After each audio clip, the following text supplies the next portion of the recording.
Hi everyone, welcome to the ICANN Network School Can't panel. Hello. We're joined by Caleb, who's just here, and Rachel Hamilton, Disability Inclusion Ambassador and Program Facilitator. My name's Chris. I'm lucky to be founder and chief enabler at ICANN. So the purpose of this webinar is to look at how we support students through School Can't. We want to give you a mix of personal stories and practical strategies. So can I just begin by acknowledging the traditional owners of the lands on which we meet through all our different locations and pay my respects to elders past and present. I'm on Wadawurrung country, and what connects me to country is rain, because a lot of us in Victoria have been stuck in the rain today. I was very rained on, but I've taken it in my stride. It's my connection to country today. Okay, so to signpost, I'm just going to give you a session overview. So we're going to start today with some personal reflections from Rachael, who is a program facilitator with us in regional Victoria. So Rachael hails from Bendigo. Rachael is a graduate from Bendigo Senior Secondary College. And Rachael is going to speak about her personal experiences, uh, in which is that there's heaps of practical strategies. And then we have Caleb, who's also a program facilitator who hails from our Melbourne team. So Caleb has positively impacted many ICANN school programs and ICANN Imagination Club. ICANN Imagination Club being our primary school program. And then after our staff panel, we are going to keep weaving in Rachael and Caleb by talking about things you can reframe in your respective schools. And then we'll start to talk about resources and next steps and programs that can continue to support you. Now, for our panel, we're going to actually watch a video to start off with, and it's a video of Rachael. Rachael was featured in the Department of Ed and ICANN Practical Resources Project. So these are resources that want to benefit all Victorian government schools. And the resources included a video of Rachael talking about the things that Bendigo Senior Secondary did to help Rachael re-engage with school, in addition to what Rachael did and what Rachael's family did. Rachael's got an amazing family. So it's yeah, it's a very impactful video. So without further ado, I will share. Hi, my name is Rachael Hamilton, and I'm a Disability Inclusion Ambassador for the ICANN network. I graduated from Bendigo Senior Secondary College, and I'm autistic. When I was in Year 7, I started missing classes. I started not wanting to go to school. In Year 8, I continued to miss classes. I had a mental health crisis. I was completely lost. I didn't know what was happening for me. And then in Year 9, I stopped going altogether, left school, but I turned that around. We went back, we found a new school after lots of searching, a school that was made for me. It felt like I remember going and them saying, "How anxious are you on a scale of 1 to 10? How likely are you to run out the door right now?" And I said 10. And they said, "Yeah, cool." And that was it. They just acknowledged that and they just went with it. They knew that I was at a 10 as a flight risk, but we went with it and I stayed. So what we really worked on was bridging that trauma of the education system into this can be fun. So the first 6 months of re-engaging with school was just about getting there. It was just about getting in the car, getting out of the car, and walking through the door. And what I did after I walked in the door didn't matter. We'd play board games, we'd cook meals together, I'd sit around with some friends, We'd play music together. It didn't matter what I did because we were just bridging that learning space into being a positive experience for me. And then from there, I was able to start learning in that space. So what we'll have now is our staff panel. I'm going to ask Rachel and Caleb some questions. Question one, can you share what school was like for you when it started to feel hard to go? What were some of the things, big or small, that made school feel overwhelming or unsafe? Rachel, can I throw to you first, please? Yeah, absolutely. So part of my personality, and I love this about me, has always been a very competitive one. So I must be the best at what I do, or I think of myself as the worst or inferior to everyone. In grade one, so about 7 years old, I would sit on the mat after recess and I would scratch the inside of my nose so hard that it would bleed for about half an hour. I'm sorry for the graphics, but why? Because if my nose bled, I would end up sitting in the first aid room with ice packs and tissues. And if I was in the first aid room, I wasn't doing maths. Specifically, maths is what I was avoiding. Every day I did this, and every day I sat out of maths. Initially, it was because I wasn't super confident in maths, just a little, I'm not too sure about this. But after weeks and then months of avoiding the work, I was way behind.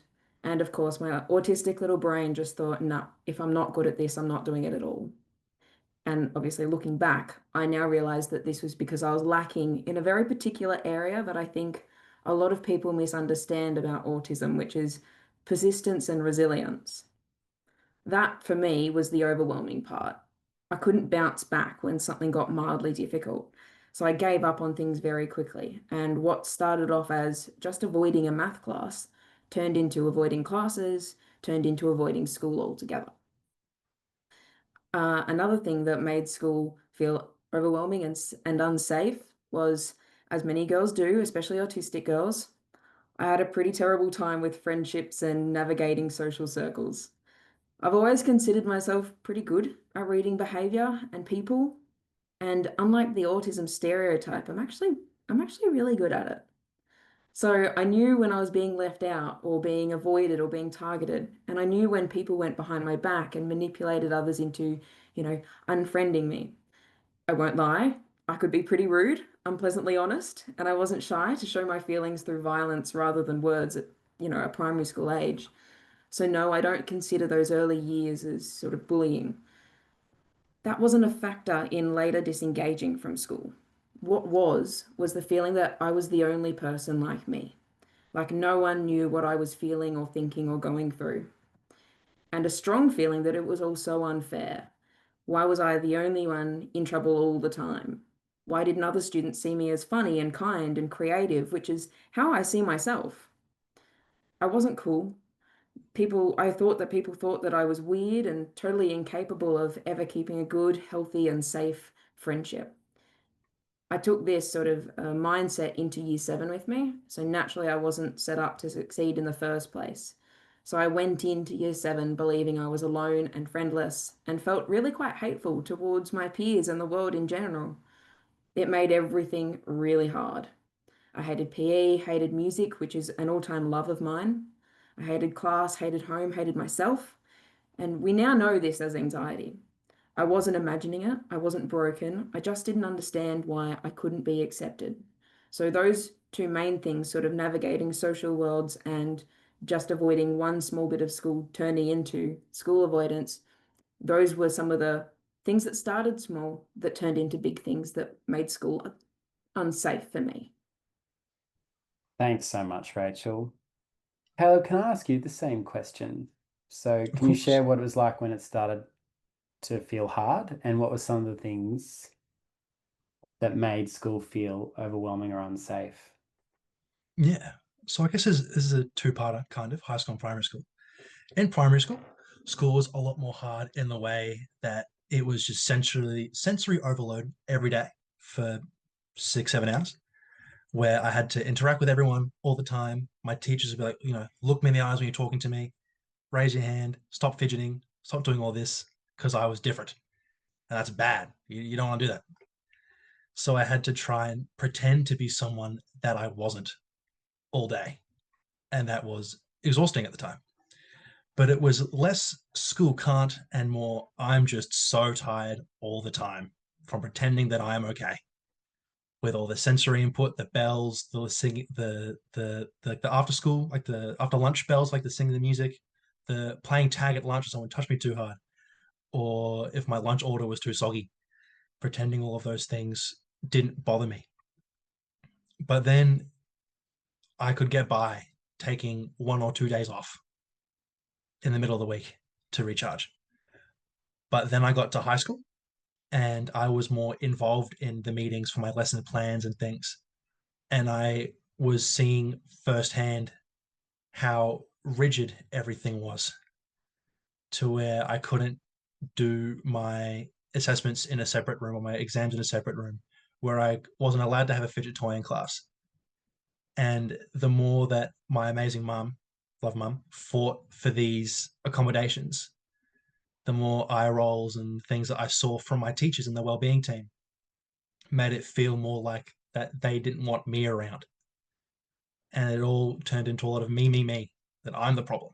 And that if I could just be more normal, this all wouldn't be such a big fuss for everyone involved. So I started lashing out. And then it was almost a self-fulfilling prophecy in a way. Like, see, like he's a problem. Look at it, look at him go. He is getting into fights, he's yelling, he's getting a bunch of detentions. But then eventually I moved schools in year nine to a school that had a separate year nine campus. So it was much more small, much more remote. So a lot of the sensory things weren't a factor. But a big thing was that they listened to me a lot more. So I think from that, what made it difficult was that I felt that I wasn't wanted or that help was too much to ask for. Thanks so much, Caleb. All right, starting with Rachel. Rachel, what did your school do that helped you feel safe enough to return to school? Your video hinted, obviously stepped it out, but I guess your words, yeah, keeps bringing that story to life for us. Yeah, so roughly, as I said in my video, roughly the first 6 months of me going back to school and re-engaging was spent on bridging the negative and the sort of the traumatic association I had with school to being a fun and a positive and an enjoyable one. In attending an alternative school, which is what it was, I had one teacher, only 10 classmates, and I did my thing at my own pace. And in this school, every single student who was there because they wanted to re-engage. It was students that had this goal to come back to school and to, achieve a certain level of education. We were all fighting our own battles because deep down we wanted to continue our learning. But I did gradually fall back in love with it all. I loved my English and my music in particular. So that's what we focused on. Those are my strengths, those are my passions. I started attending mainstream classes at the mainstream school just for the class, and then I'd come back to safety in the alternative setting. Starting these classes at the mainstream location, the school set up supports including walking through the corridors and mapping out my classes after school hours, so it was quiet, there wasn't a lot of students there. Mum and I, we physically met every teacher in person before the term started, so I could know the teacher, they could get to know me. In those sort of meetings, we would decide where I'd sit in the classroom and we'd sort of decide what time I'd get there. So maybe I get to class 10 minutes early and the teacher will make sure that door's unlocked so I can get in and I can sit in that quiet space. Or the teacher might make sure that they'll put a book on that chair so it's reserved for me because that's my safe spot. I also had a support person sit with me in the first class of the term. Needed them for probably just the journey to the class. Once I was in the class, I was totally okay, and we realized that early on. And then on the hard days, my teacher from the alternative setting, who I spent, several years with in achieving my school goal, they would walk me to and from my mainstream classes. And all of these supports, they made the difference in enabling me to re-engage with my education. And eventually I re-enrolled into full-time mainstream timetable and I graduated with a scored VCE and an ATAR. Wow. Thanks, Rachel. Over to you, Caleb. What did your school do that helped you feel safe enough to return to school? Yeah, I think the biggest thing the school I moved to in year nine did was be patient and believe in me and listen to me. Near the latter end, I was probably going to school once every fortnight. I was not around. I was a myth. I was not around. But they slowly were patient with me, and I built up the trust, and they listened to the accommodations that I wanted, where I could sit my exams in a separate room so I could stand up and pace and talk to myself about my answers. And for written exams, I could type on a laptop they provided me because of my autism, my hypermobility. I couldn't hold a pencil very well for hours and hours on end. So those little accommodations that they provided me felt like a lot. It felt like they were investing in me and they cared about my well-being. And from that built up confidence and trust, it definitely impacted other parts of my life as well, where it was the first time where I had a friendship group and I was doing extracurricular activities. So being open and listening to what I think will help me instead of thinking what you think will help me made definitely a really big difference. Thanks, Caleb. What a good power line at the end there. That's a total case for student voice there. Very, very important. Yeah, wow. All right. What does a safe person at school look like, Rachel? I've been actually very lucky to have had several safe people throughout my schooling, not just at the school where I re-engaged and I went back to mainstream classes, but also in primary school and at my first high school. I've had safe people all throughout my schooling journey. Um, but my two notable ones are when I re-engaged with schooling. So when I did re-engage and I enrolled at the alternative school, my teacher was my safe person. This is the teacher we stayed with throughout the entire time we were at the school. This person, he made the difference. He was the main reason I kept coming back to school because he worked to my strengths and to my loves. I loved music and I loved humor. I still do. On the days I ran out of class and refused to go back in, he'd come and find me and he'd walk me back to safety. The times he'd tell me to finish my maths homework and I'd groan and lie on the floor in protest, he'd pull out the guitar and serenade me with some stupid made up song about how Rachel doesn't like maths and would rather sleep, but if she doesn't do the maths, this song won't ever end. And some days I would retreat to old habits and not get out of bed. He'd call me, asking where I was, and threaten to eat the cake I'd left at school yesterday if I didn't get my act together.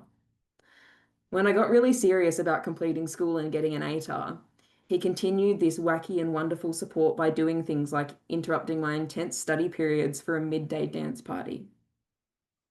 Another safe person I had at this school was the admin lady. Obviously, I won't name her, but she was brilliant. The strange thing was that she didn't actually do anything. She just accepted me and she treated me like the capable and intelligent and strong woman I am. I'd rock up to her desk randomly and sit there and I'd say hi. And she'd say, "Hi, Rachel." And I'd ask what she was doing. And she'd say, "None of your business." And I'd say, "Cool."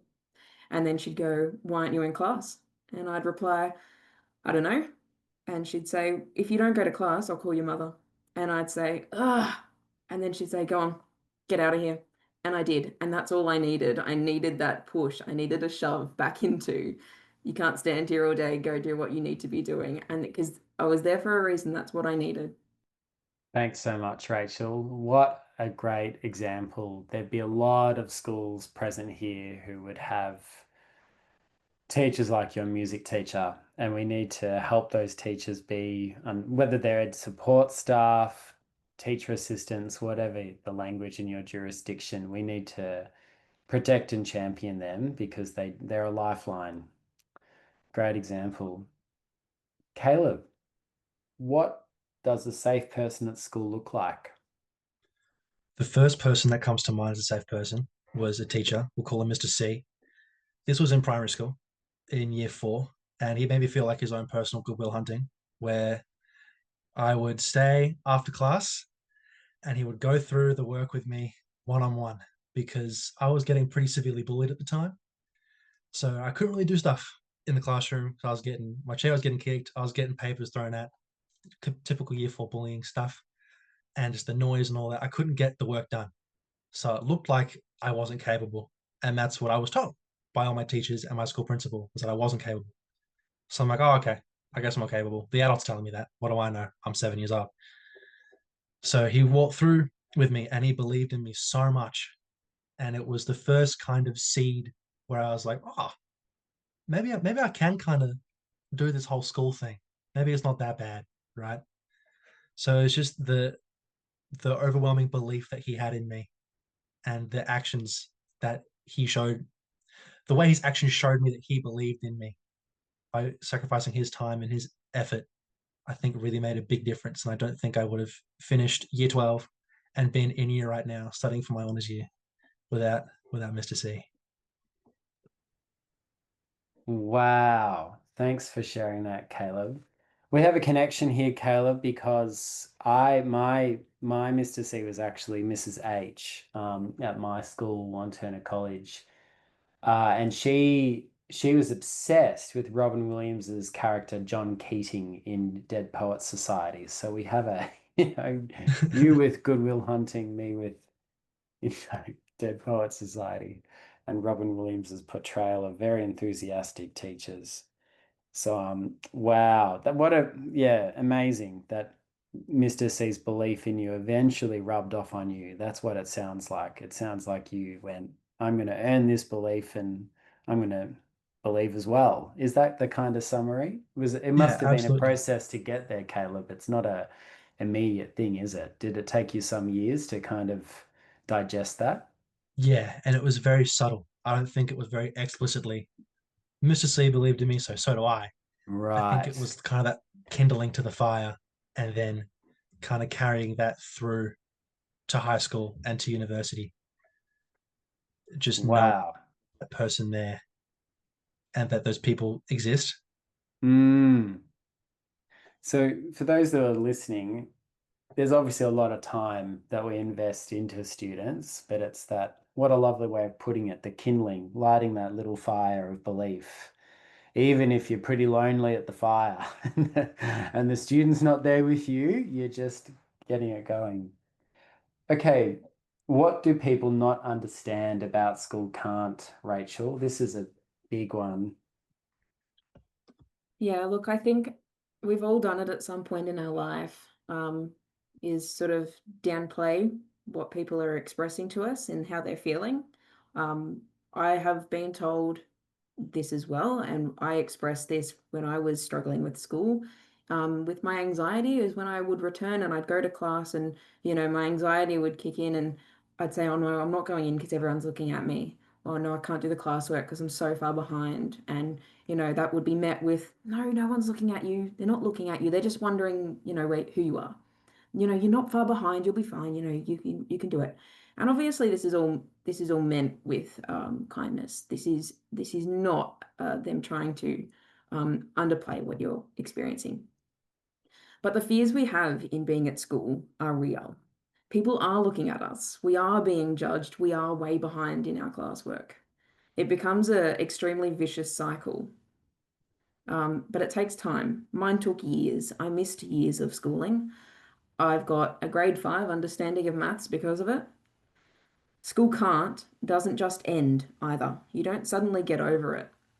I've just started my teaching course this year where I've developed a new thing I'm calling uni can't because I still have days where I experience it. And, this is 4 years after sort of re-engaging and going back to my mainstream schooling. I still have those days now, and I still have those thoughts that I can't do it now. But I'm just way better at asking for help, and I'm really good at knowing what I need and advocating for myself in that space. So that's the skill we need to build up with students is advocating for yourself, knowing what you need, knowing what you're good at, because it doesn't just go away. It doesn't just end. Rachel, very, very helpful. I think for all the listeners here, the common thread throughout your stories is this takes time, but it needs people who believe, who are investing at all parts of it. You will be an amazing teacher, Rachel. I think the whole audience would agree with me there.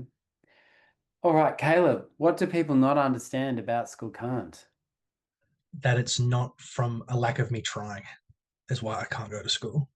I was spending a good 15, 20 hours a week in different assorted therapies trying to get my 13-year-old butt in a seat at school. And the days that I wasn't at school, I was at home bedridden. I was trying so hard to get to school. I was fighting a very visible battle, but I was fighting always, always, always. And it was hard seeing all those teachers write me off like I wasn't trying when I was putting in a lot of effort. So yeah, that's what I'd say. Is it's not my lack of effort is why is does not affect my school card. Thanks so much, Caleb. Okay, so we've got this remaining time just to give you some practical strategies, resources, next steps, and then some support mechanisms. So we have a website, icannetwork.education. This website is co-branded with the Department of Education and ICANN, and the resources are co-produced between ICANN and the department. And what these resources have done is they've taken the Victorian Department of Education's frameworks and put those frameworks in a neurodivergent lens to help classroom staff and school leaders to bring the frameworks to life for neurodivergent students. So we do know that Year 7 transition, if it goes well, can be an amazing footing for autistic neurodivergent students at school and all students, regardless of their diagnosis. So I just want to signpost the Neurodivergent Students Guide to Starting High School is a great resource, given it's term 4 and we've got Year 6 autistic students, some of whom might have experienced school can't, now looking at the big anxious moment of starting Year 7. So that guide might just provide some information that helps break down that anxiety. And then on the right there is a tip sheet called Becoming a Champion for Your Neurodivergent Students. And that gives you 9 practical strategies, all of which are focused on providing the general supports, the small adjustments that help keep students engaged with school. Okay, so we're now going to just talk about some practical strategies. You've heard through Rachel and Caleb's stories, the impact is very high in our community. We know that autistic students are 3 to 4 times more likely to experience school can't compared with their neurotypical peers. We asked very deliberate questions of Caleb and Rachel about what makes a school teacher feel safe. Because some years ago, off the back of COVID, there was a big inquiry into what we called school refusal. It was a parliamentary inquiry at a federal level, and there was a submission made by a group now called School Can't Australia, and in their submission, they included data from 441 survey respondents, the respondents being parents, carers of students who had experienced school can't. And in this submission and in the results of the survey supporting the submission, 71% of those 441 parents, carers said that the reason their child had disengaged was limited safe people at school, access to limited safe people at school. So that's a huge factor. The Mr. C's, the Mrs. H's. What was your music teacher's name, the guitar player who was singing to you about maths, Rachel? What was his name? Yeah, do you have a little acronym for him? Because I'd like Yeah, you to. can call him Mr. J. Mr. J. Oh, fantastic. Great. So we just want to talk about the early signs, and I might you can all see this list here. Rachel and Caleb, you can see this list as well. Is there anything that you would say were the early signs in your case? I feel personally, I had anxiety from day one at school. That was Right. something I've always experienced. I don't really remember a time where I haven't experienced anxiety at school. Um, but I think mainly it was the behavior change. I haven't always been a violent student at school, but in primary school I was, and I guess that's sort of hard to um, decipher. If you're looking at a young primary schooler, you don't know if they are a violent student or if they're not, obviously not categorizing, but yeah, I don't feel like I was a violent student at home and then for that to suddenly come out at school, and then withdraw because of that. And run away and do lots of that kind of Mm, that kind of thing. I feel like that was an early sign for me, but I only know that looking back on my own story. mm. Thanks so much for being honest. That's so helpful for everyone here. Caleb. Yeah. I also definitely had the avoidant behaviors, but a big thing for me was my appetite. Okay. I'm not a small man. I'm naturally a pretty stocky and tall guy, and I didn't eat at all from year 7 to 9 at school. Wow. I didn't eat anything, and I lost a lot of weight. And Wow. I didn't Okay. sleep very much either. And it was very like stop and start. I'd wake up every hour and a half and then go back to bed, or I'd sleep like 14 hours. There was no in between. Okay. So very, very anxious. Yeah, right. Okay. Thanks so much for being honest. All right. So that it goes without saying, but the benefits of early detection, they make an enormous difference, don't they? A huge, huge difference. This is probably, sorry, this wasn't asked of you beforehand. I'm only thinking of the question now, Rachel and Caleb. Was there anyone who did detect that maybe, yeah, was anyone at school maybe detecting early? Yeah, Some, so for me, Chris, I saw a social worker in primary school, which was I actually remember that being my favorite time of day or a favorite time of the week because I'd be taken out of class, which I loved being taken out of class in primary school. Um, but it was an hour with an adult who, as an autistic person, one of my great things about me is I attract more to adults than I have young people or people my own age. mm, Um, so it was an hour with an adult, um, talking about me and talking about things that were on my mind and playing games and activities and linking that to what was going on at school. So that was a highlight, and that was in primary school. So that was right at the start of it all going on, and then even in early high school, which was really rough. I had a lot of support in early high school, leading up to my autism diagnosis too. thanks so much, Rachel. Caleb, if you feel comfortable to share, there's no pressure or expectation. Was there anyone who, achieved an early detection? Yes and no. Okay. Not much arose from it, but it was pointed out in a sense where I've always been sporty. I love sports. So I was at the time I was playing basketball and running track. And there's not a lot, you're not wearing a lot when you're playing those sports. So my coach at the time was like, "You're right. Like, it looks like the wind's gonna blow you away there, Caleb. Like you've lost a lot of weight. Are you okay?" Mm, mm, And not much rose from it, but it was a good wake up call to me and being like, "Oh, no, you're right. I guess this is affecting me more than I thought it was."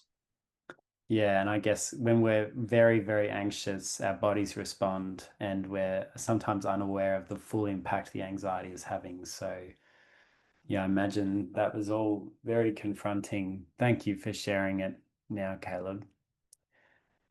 All right, so I'll just briefly cover. So, why are autistic students more at risk? Yeah, you can see all the answers that are here. I guess I would generally say that uh, autistic young people, in my experience, and I'm included in this group, we're very good at, we can be very good at telling ourselves we can't do things. And it's from a whole range of factors. One of them is that we have a very different intuition. We move and problem solve differently. And if we've had our different answers received negatively by those around us, we start to believe the that negativity of ourselves. And so that can perpetuate a lot of negative self-talk. You just endlessly compare yourself to, what other students in your class or your peers are doing, and you think, I'm less than. Why is it that I do everything differently? So that's why it's so important that we have a positive first reaction to autistic students, and that when they do have their wonderful different answers in class or in groups, that there's a positive disposition in those around them to go, wow, that's a great answer. I hadn't thought about this that way. It's so important. There's that positive first reaction. Is there anything, Rachel and Caleb, you wanted to add to this in your own words? Why are autistic students more at risk of school can't?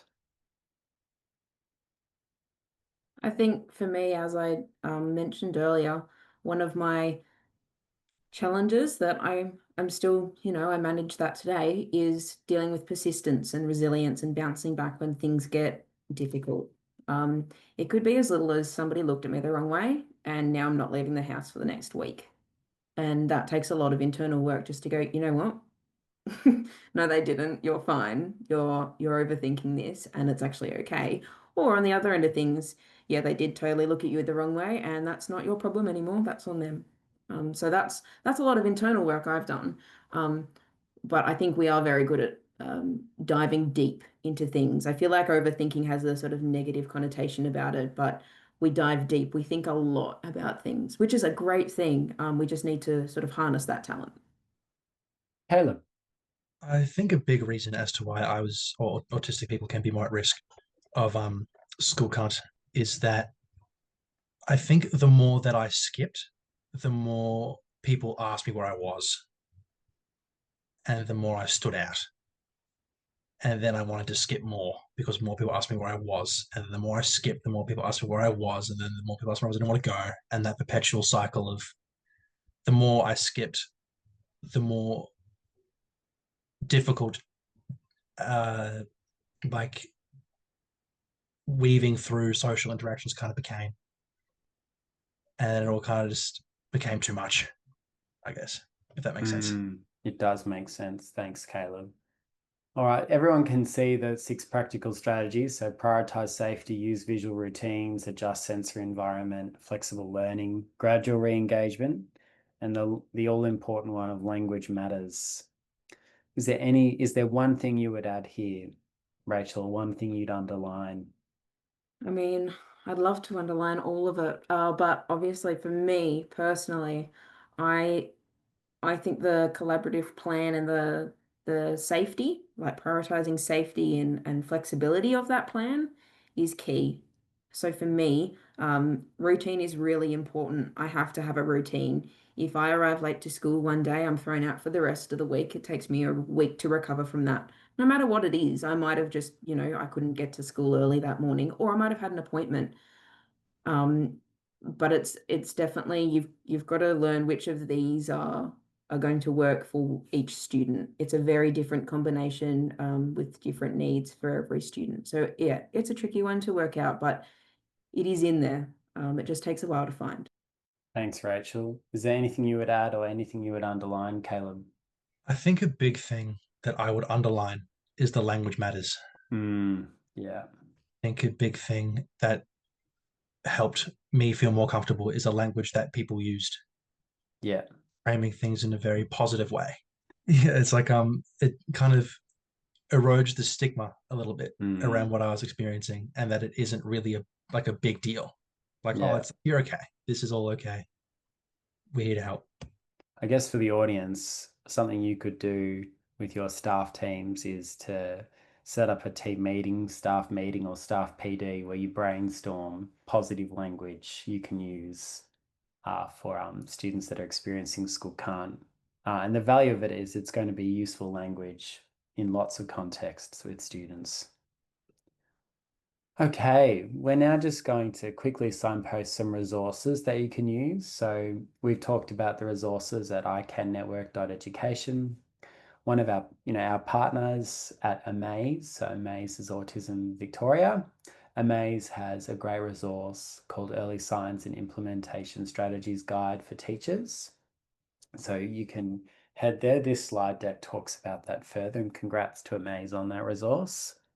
There's School Can't Australia. They were the authors of the submission I referred to, the 441 parents talking about the single greatest factor determining school can't was limited access to safe people. So they're an excellent lived experience resource that are reframing information. And then there's the Autism Spectrum Australia, or ASPECT, school refusal fact sheet, which is quite a concise overview. So I just wanted to signpost how you could use the ICANN mentoring programs in the re-engagement plan. So we run a big ICANN online group mentoring program. That program does have a day program that we're about to deliver, but it does have extensive after school, afternoon and evening programs. They are NDIS friendly, and they take interests that autistic young people have and make them the topics for group mentoring, peer-to-peer mentoring, where an autistic adult delivers positive mentoring to groups of autistic neurodivergent young people. And then our school-based mentoring programs. So in primary schools, we run ICANN Imagination Club for neurodivergent students. And then our secondary program has a more overt positive autistic identity focus, and it supports both autistic and neurodivergent students. We're very lucky to work with 250 Victorian government schools. So just to step out ICANN online, this offering for young people experiencing the school can't might be a good fit. So it's for 7 to 22-year-olds in the groups that are the number of young people in a group is up to 9 participants. They are in 6 weekly programs, so 1 hour each week for 6 weeks.